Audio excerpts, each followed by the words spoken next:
শেখ, আমরা সমাজে ভয়াবহ আকার ধারণ করেছে পরকীয়া। মারাত্মক এই পরকীয়ার কারণে ফ্যামিলি নষ্ট হয়ে যাচ্ছে, দুটি পরিবার।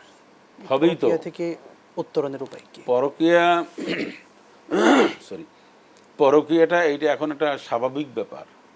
এটা কেউ কেউ মনে করছেন এটা বৈধ, রাষ্ট্রীয়ভাবে বৈধ, শরীয়তসম্মতভাবেও মনে হয় এটা যায়, এরকম একটা অনেকে মনে করছেন।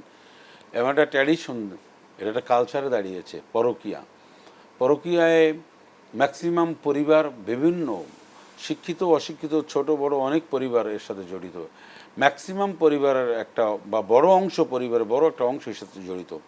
এটার কারণ হচ্ছে এইটার যে অপকারিতা, এটার যে ভবিষ্যৎ, এটার যে ফিউচার, একটা ফ্যামিলিকে তছনছ করে দেয়। একটা ফ্যামিলি যে লণ্ডভণ্ড হয়ে যায় পরকীয়ার কারণে, এইটা বোঝে না, এটা বোঝানো হয় না।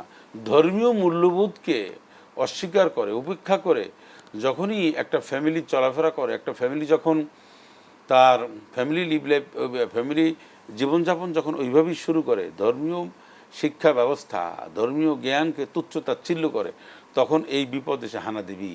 তখন তাদের এই ফ্যামিলিটাকে এটাকে খান খান করে দেবে পরকীয়া নামক এই এই এই অভিশাপ তাদের মধ্যে চেপে আসবে। আমরা মনে করি এই সব কিছু ধর্মীয় শিক্ষা, আল্লাহর ভয় এবং ইসলামের যে কৃষ্টি কালচার রয়েছে, ইসলামের শিক্ষা ব্যবস্থা রয়েছে, ইসলাম ধর্মীয় যে একটা আবহাওয়া রয়েছে, একটা ফ্লেভার রয়েছে, এটা প্রত্যেকটা পরিবার যে ফ্যামিলির মধ্যে এটা বিরাজমান থাকবে, চর্চা করবে, ওই ফ্যামিলিতে পরকীয়া নামক এই চরম পাখিটা, এই মরণ পাখি সবল খুব কম দিতে পারবে। এটা মনে রাখতে হবে। সেই জন্য আমাদের কি করা উচিত? আমাদের ধর্মীয় মূল্যবোধে বিশ্বাসী হওয়া উচিত, ধর্মীয় কৃষ্টি কালচার আমাদের পরিবারের মধ্যে লালন পালন করা উচিত, আমাদের প্র্যাকটিস করা উচিত। ছেলে মেয়েদেরকে ছোট্টবেলার থেকেই চরিত্র, আমল, আখলাক এবং আল্লাহর ভয় এগুলি তাদেরকে শেখানো উচিত। নিঃসন্দেহে।